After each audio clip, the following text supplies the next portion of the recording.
November மாதம் 12ஆம் தேதி செவ்வாய்க்கிழமை, ஆண்டின் பொதுக்காலம் 32வது வாரம். புனித யோசபாத் அவருடைய திருவிழாவை நாம் இன்றைய நாளில் நாம் சிறப்பிக்கின்றோம். இன்றைய முதல் வாசகம் தீத்து 2ஆம் அதிகாரம், இறைவார்த்தைகள் 1-8 மற்றும் 11-14. அன்புக்குரியவரே, நீயோ நலம் தரும் போதனைக்கேற்ப பேசு.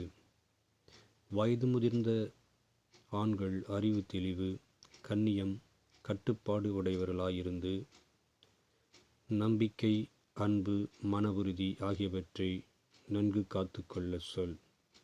அவ்வாறே வயது முதிர்ந்த பெண்களும் தூய நடத்தை உடையவர்களாய், புறம் கூறாதவர்களாய், குடிவெறிக்கு அடிமை ஆகாதவர்களாய், நற்போதனை அளிப்பவர்களாய் இருக்குமாறு கூறு. இவ்வாறு கற்றுக் கொடுப்பதால் இளம் பெண்கள் தங்கள் கணவரிடமும் பிள்ளைகளிடமும் அன்பு காட்டி, கட்டுப்பாடும் கற்பும் உடையவர்களாய், வீட்டு வேலைகளை செவ்வனே செய்வர்களாய் தங்கள் கணவருக்கு பணிந்திருப்பார்கள். அப்பொழுதுதான் கர்த்தருடைய வார்த்தை பழிப்புக்குள்ளாகாது. அவ்வாறே இளையோரும் கட்டுப்பாடு உள்ளவர்களாய் இருக்க அறிவுரை கூறு. நற்செயல்களை செய்வதிலே எல்லா வகையிலும் நீயே முன்மாதிரியாயிரு. நாணயத்தோடும் கண்ணியத்தோடும் கற்றுக்கொடு. யாரும் குற்றம்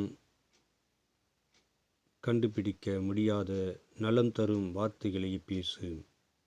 அப்பொழுது எதிரிகள் நம்மை பற்றி தீதென பேச எதுவுமின்றி வெட்கிப் போவார்கள்.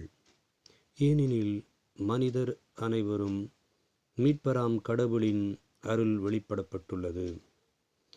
நாம் இறை பற்றின்மையும் உலகம் சார்ந்த தீய நாட்டங்களையும் மறந்து கட்டுப்பாடுடன் நேர்மையுடனும் இறைப்பற்றுடனும் இம்மையில் வாழ இவ்வருளால் பயிற்சி பெறுகிறோம். மகிழ்ச்சியோடு எதிர்நோக்கியிருப்பது நிறைவேறும் என காத்திருக்கிறோம். நாம் பெருமை மிக்க கடவுளும் மீட்பருமாகிய இயேசு கிறிஸ்துவின் மாட்சி வெளிப்படப் போகிறது. அவர் நம்மை எல்லா நெறிகேடுகளிலிருந்தும் மீட்பு நற்செயல்களில் ஆர்வமுள்ள தமக்குரிய மக்களாக தூய்மைப்படுத்த தம்மையே ஒப்படைத்தார். இது ஆண்டவரின் அருள்வாக்கு.